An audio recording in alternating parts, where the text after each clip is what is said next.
आपने कहा मेरा 23rd वीक चल रहा है, मैंने स्कैन करवाया है तो इन्होंने कहा है पता नहीं चल रहा जेंडर का। मेरी पहले 2 बेटियां हैं, तो प्लीज़ रिप्लाई ज़रूर कीजिएगा।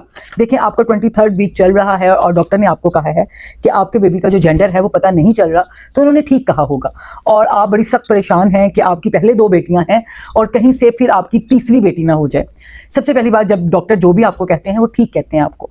हो सकता है कि बच्चे की पोजीशन ऐसी हो कि वाकई नज़र ना आ रहा हो, और अगर 23rd वीक पे या 27 वीक पे आपको आपकी डॉक्टर कहती हैं कि मुझे पता नहीं चल रहा, तो अपना माइंड थोड़ा सा मेकअप करके रखें कि अगर आपके पास पहले से 2 बेटियां हैं तो अगर तीसरी बेटी आ जाएगी तो क्या करना है। आपने उसको फेंक तो नहीं देना ना, आपकी औलाद है।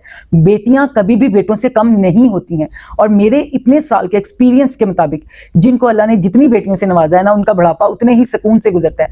क्योंकि बेटी एक ऐसी मखलूक है, जब तक आपके पास रहती है तो आपके सांस के साथ सांस लेती है।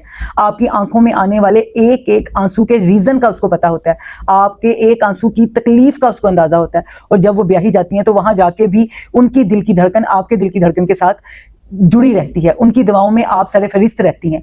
तो वो माएँ बहुत खुशकिस्मत माएँ हैं जिनको अल्लाह पाक ने 3 या 3 से ज्यादा बेटियों से नवाजा है।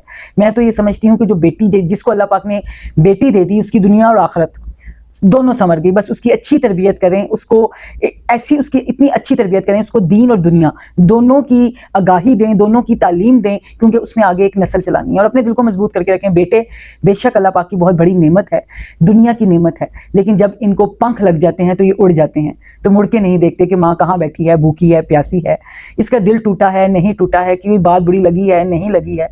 ये तमाम बेटों के लिए नहीं, जैसे तमाम उंगलियां बराबर नहीं है ऐसे तमाम बेटे और बेटियां भी बराबर नहीं है। बस यही समझाना चाहती हूँ कि अल्लाह की रजा में राजी हो जाएं।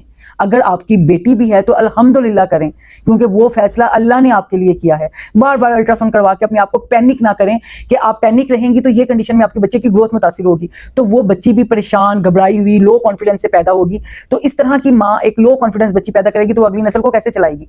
तो अपने दिल को इस चीज से निकाल लें कि लड़की हो गई तो क्या होगा। जो बातें करता है उससे मत मिलें, कोई जो बातें सुनाता है उससे मत मिलें, ऐसे रिलेशन में मत रहें जो आपको अजाब दे। तो लिहाजा अगर बेटी है या बेटा है, अल्लाह की नेमत है, अल्लाह की रजा है, अल्लाह की रजा में राजी होकर देखें। दुनिया और आखिरत दोनों ही आपकी समझ